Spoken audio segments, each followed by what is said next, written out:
Hello, and welcome back to the Wow Info YouTube channel, where we delve into the intriguing and often perplexing aspects of our world. We're glad you've tuned in today, as we've got something truly puzzling to discuss. It's a question that has fascinated people for centuries, a riddle that seems to defy common sense. We're talking about the mystery of floating giants. Yes, you heard it right, those enormous heavy metal structures that glide on the water's surface without sinking. If you've ever wondered how these massive ships manage to stay afloat, you're in the right place. So buckle up, dear viewers, as we unravel this enigma, diving deep into the science of buoyancy, the intricacies of ship design, and the materials that make it all possible. Let's set sail on this enlightening journey, shall we? Ever wondered how enormous heavy metal ships manage to float on water instead of sinking? It's a question that has puzzled many of us, especially when we see these massive structures effortlessly cruising on oceans, lakes, and rivers. At first glance, it seems to defy logic. After all, if you've ever dropped a heavy metal object in a pool or a bathtub, you've seen it sink straight to the bottom. But when it comes to ships, there's a different story unfolding. They're not just large, they're gigantic, heavy behemoths made of steel and other metals. Yet, they float. It's a paradox that has intrigued us for centuries, and the answer isn't as straightforward as you might think. So, what's the secret? How do these floating giants defy the laws of gravity and buoyancy? Well, the answer lies in the science of buoyancy in shipbuilding, a concept that seems complex but is surprisingly simple. The principle of buoyancy, first discovered by the ancient Greek scientist Archimedes, is the fundamental science behind why ships float. But what exactly is this principle all about? Well, it's actually quite simple. Imagine you're at a pool and you have a beach ball. If you push that beach ball underwater, you feel a force pushing back. That's buoyancy in action. This force arises because the water wants to fill the space where the ball is, and it pushes the ball out of its way. The force you feel is equal to the weight of the water that the ball displaces. Now, let's apply this concept to a ship. A ship, even though made of heavy metal, is not a solid block. It has a hollow structure. When the ship is placed in the water, it pushes aside or displaces a certain volume of water. In terms of buoyancy, it's not about how heavy an object is by itself, but rather how heavy it is compared to the water it displaces. If the weight of the displaced water is more than the weight of the object floats. If it's less, the object sinks.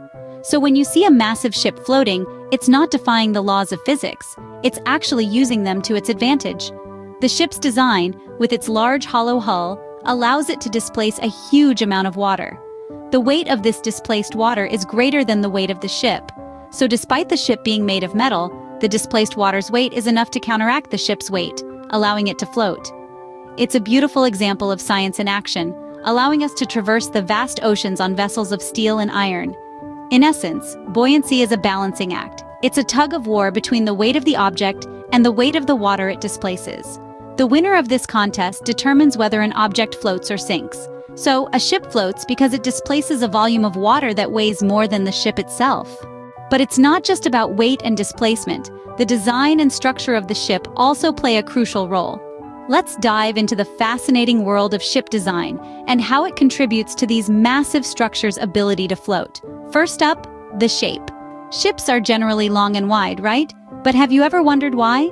Well, this particular structure helps in displacing a large amount of water. Think about it. If you take a pebble and toss it into a pond, it will displace a small amount of water and sink. But if you were to flatten that pebble, making it wider and longer, it would displace more water and float. Ships work on the same principle. Their extensive length and width allow them to displace a large volume of water, enabling them to float. Now let's talk about the hollow design of a ship. It's not filled with heavy materials from stem to stern. Instead, it has a lot of empty space or air within its structure. This hollow design decreases the overall weight of the ship. Remember, air is lighter than water. So, when a ship is in water, the weight of the water displaced by the ship is more than the weight of the ship itself. And according to Archimedes' principle of buoyancy, an object will float if the weight of the water displaced is equal to or greater than the weight of the object. That's why even though ships are made of heavy metal, they float. Every ship, whether it's a colossal cruise liner or a nimble naval vessel, is a marvel of intelligent design. These structures are not just about steel and weight. They're about understanding the principles of buoyancy and applying them in an ingenious way. The genius of ship design lies in the balance of weight and displacement. So the next time you see a ship sailing smoothly across the sea, take a moment to appreciate the intricate balance that allows this heavy metal giant to float effortlessly. You might be thinking, but ships are made of metal, and metal sinks, right? Well, it's not quite that simple. Let's delve into the material matters. Interestingly, the material of the ship isn't the primary factor that determines if it will float or sink. You can make a ship out of pretty much anything, even steel, which we all know sinks when you drop it in water. The key concept here is displacement. This is the idea that a ship will float if its weight is less than the weight of the water it displaces. Think of it like this. When a ship is put into the water, it pushes some water out of the way. If the ship is lighter than the amount of water it has pushed away, it will float. If not, well, you're going to need a bigger ship. So it's not about what the ship is made of, but how much water it can push away. So, to sum it all up, how do these heavy metal giants float? Well, it's not magic, nor is it some unexplainable phenomenon. It's all about understanding the basic laws of physics and applying them to our advantage. Firstly, we delved into the concept of buoyancy. Remember Archimedes' principle?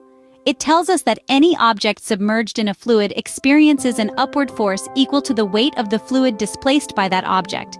This is the key to understanding why ships float. Despite their colossal weight, ships are designed to displace a large volume of water, which creates enough buoyancy to counteract the weight of the ship itself. Next, we looked at the role of ship design. Ships are not solid blocks of steel. They have an intricate internal structure with lots of hollow spaces, which reduces their overall weight. The hull, or the body of the ship, is shaped to displace a large amount of water, thereby increasing the vessel's buoyancy. The wider and longer the hull, the more water it displaces, and the greater the buoyancy. This is why even the largest ships, like ocean liners and aircraft carriers, float. Finally, we explored the importance of material choice. While it's true that ships are made of heavy metals like steel, it's not the weight of the material that matters, but rather its density in relation to the density of water. Steel is denser than water, yes, but remember, a ship isn't a solid block of steel. Its hollow design reduces its overall density, making it less than the density of water. This, combined with the buoyant force, keeps the ship afloat. So, you see, it's a combination of these factors, buoyancy, ship design, and material choice, that allows a ship to defy gravity and float on water. It's a perfect example of how we can harness the laws of physics to conquer the natural world. Next time you see a massive ship cruising on the water, you'll know exactly why it's not at the bottom of the ocean. Alright folks, that's all for today's episode on the floating giants. We hope you've enjoyed this deep dive into the world of buoyancy, ship design, and material science. Now that you know the secret behind these massive floating marvels, we hope you'll look at every ship you see with a fresh set of eyes, marveling at human ingenuity and our ability to conquer the forces of nature. If you found this video interesting and informative, we'd love it if you could hit that like button and share the video with your friends. It helps us keep the channel afloat. Pun intended. Don't forget to drop us a comment too. We'd love to hear your thoughts on this topic. Also, if you haven't already, please subscribe to the Wow Info YouTube channel for more such intriguing and knowledgeable videos. Remember, there's a vast ocean of knowledge out there waiting for you to explore. So stay curious, keep learning, and we'll see you in the next video.